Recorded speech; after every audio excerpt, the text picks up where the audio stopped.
Welcome to M1 news.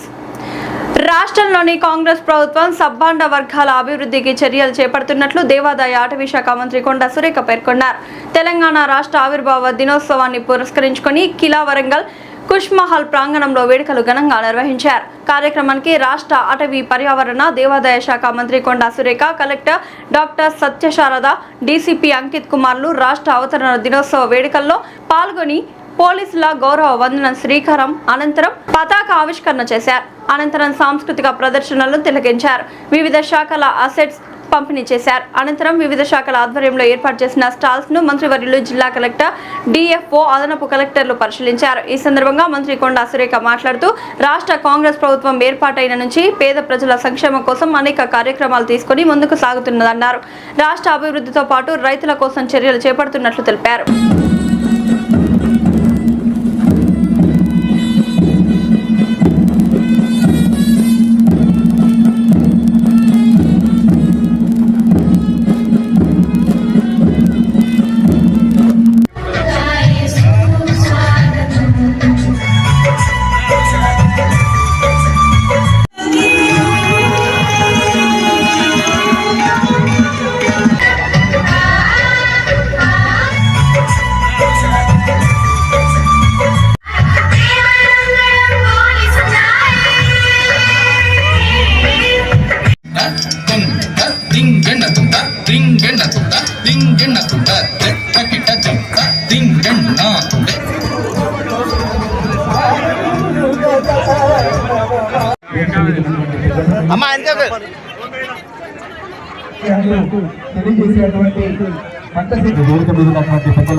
ఇంకా ఇతర జిల్లా అధికారులు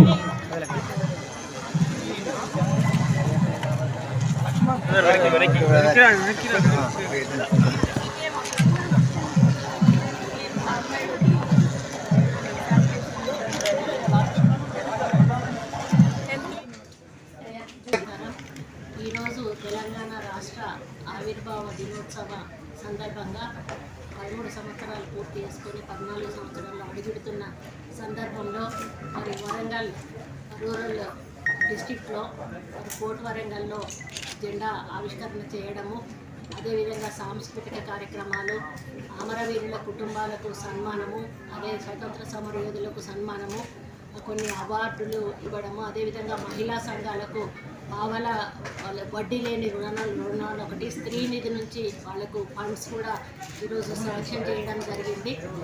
ఈవెన్ ట్రాన్స్జెండర్స్ను కూడా ఈసారి మేము పరిగణలోకి తీసుకొని వాళ్ళకు కూడా మరి స్త్రీ నిధి కానీ వడ్డీ లేని రుణాలు కానీ వాళ్ళకు కూడా ఇవ్వడం జరిగింది. మరి అంతేకాకుండా హౌసింగ్కు సంబంధించినటువంటి శాంక్షన్ లెటర్స్ కూడా ఈరోజు ఇవ్వడం జరిగింది. మరి ముఖ్యమంత్రి గారు పెద్ద ఎత్తున హౌసింగ్ మీద కాన్సన్ట్రేట్ చేయడమే కాకుండా మరి హౌసింగ్ని తొందరగా కంప్లీట్ చేయాలి, ఎందుకంటే ఎండాకాలం పూర్తయ్యే లోపల మనకు శాంక్షన్ అయిన హౌసెస్ అన్నీ కూడా పూర్తి చేయాలనేటువంటి ఒక కండిషన్ పెట్టడం వలన మన అధికారులు కూడా మరి వాళ్ళు శ్రమానుకోకుండా ప్రతి వీధిలో కూడా తిరిగి ఎవరైతే శాంక్షన్ అయి ఉన్నారో వాళ్ళందరి ఇల్లు కూడా పూర్తి చేయించే కార్యక్రమం చేస్తూ ఉన్నాము. అర్హుల విషయంలో ఎక్కడ కూడా మేము కాంప్రమైజ్ అవ్వలేదు. పేదలలో నిరుపేదలు అర్హులైన వాళ్ళకు మాత్రమే ఈ ఇల్లు ఇవ్వడం జరిగింది. మరి గతంలో ఎంతో మిస్యూజ్ అయినాయి, కానీ ఈసారి ప్రభుత్వం డబ్బు 1 రూపాయి కూడా వేస్ట్ కాకుండా మరి ప్రజలు కూడా ఎంతో సంతోషంగా ఇచ్చిన డబ్బుకు ఇంకా వాళ్ళు కూడా వాళ్ళ స్తోమతను బట్టి అధికంగా ఇంకా కలుపుకొని ఈరోజు ఇల్లు కట్టుకోవడం జరుగుతుంది. వాళ్ళ మొహాల్లో ఆనందం చూస్తే చాలా హ్యాపీగా అనిపిస్తుంది. అంటే వాళ్ళ జీవితంలో మేము మాకంటూ ఒక సొంత ఇల్లు నిర్మాణం చేసుకుంటామా లేదా అనేటువంటి ఒక ఆలోచనలో వాళ్ళు ఉన్నవాళ్ళు ఈరోజు ఇల్లు రాగానే చాలా హ్యాపీగా ఫీల్ అవుతున్నారు. ఇది L1లో వచ్చిన ఇది అన్నట్టు శాంక్షన్స్. L2లో ఎవరైతే నిరుపేదలు అసలు స్థలాలు లేని వాళ్ళు ఎవరైతే ఉన్నారో వాళ్ళకి L2లో మేము డబుల్ బెడ్రూమ్ ఇల్లు కూడా అందరి దగ్గర అప్లికేషన్స్ కూడా తీసుకున్నాము, వాటిని వెరిఫికేషన్ చేస్తున్నాము. ఇవన్నీ కూడా మరి మాకు అధికారికంగా వాళ్ళ దగ్గర నుంచి ఒక లిస్ట్ వచ్చినప్పుడు అందులో మనము కొన్ని క్రైటీరియాస్ పెట్టుకొని ఒంటరి మహిళలు కానీ విడోస్ కానీ మరి అట్లాంటి వాళ్ళను అట్లా ఒక క్రైటీరియాని పెట్టుకొని ఆ క్రైటీరియా ప్రకారం డబుల్ బెడ్రూమ్ ఇల్లు కూడా మేము పంచాలనేది మా యొక్క కోరిక. మరి ఇక డెవలప్మెంట్ విషయానికి వచ్చినప్పుడు మన ప్రభుత్వము ఎన్నో రకాల నిధులను ఈరోజు విడుదల చేయడమే కాకుండా ఈరోజు ఎయిర్పోర్టును సాధించడం అనేది మన వరంగల్కు ఒక చరిత్ర ఇది ఎన్నో సంవత్సరాల నుంచి నడుస్తున్నటువంటి ఇది మా హయాంలో పూర్తిగా అంటే రాబోతుంది అంటే చాలా హ్యాపీగా ఉంది.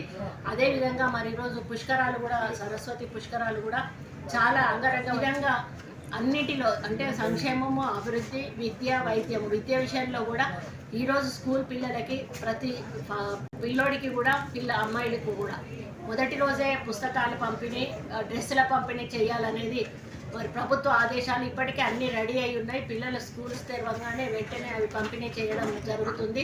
మరి వైద్యం విషయంలో కూడా ప్రభుత్వం ఎక్కడా కూడా రాజీ పడట్లేదు.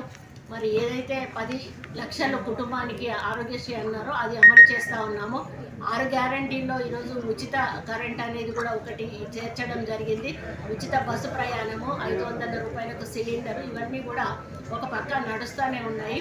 మరి అదే క్రమంలో రాబోయే రోజుల్లో కూడా ఇంకా మరి ఈ వరంగల్ను ముఖ్యంగా ముఖ్యమంత్రి గారు ప్రత్యేక దృష్టితో చూస్తూ ఉన్నారు. ఇప్పటికే అండర్ గ్రౌండ్ డ్రైనేజీకి దాదాపు 1400 కోట్ల రూపాయలకి మరి వారు అప్రూవల్ ఇవ్వడం జరిగింది.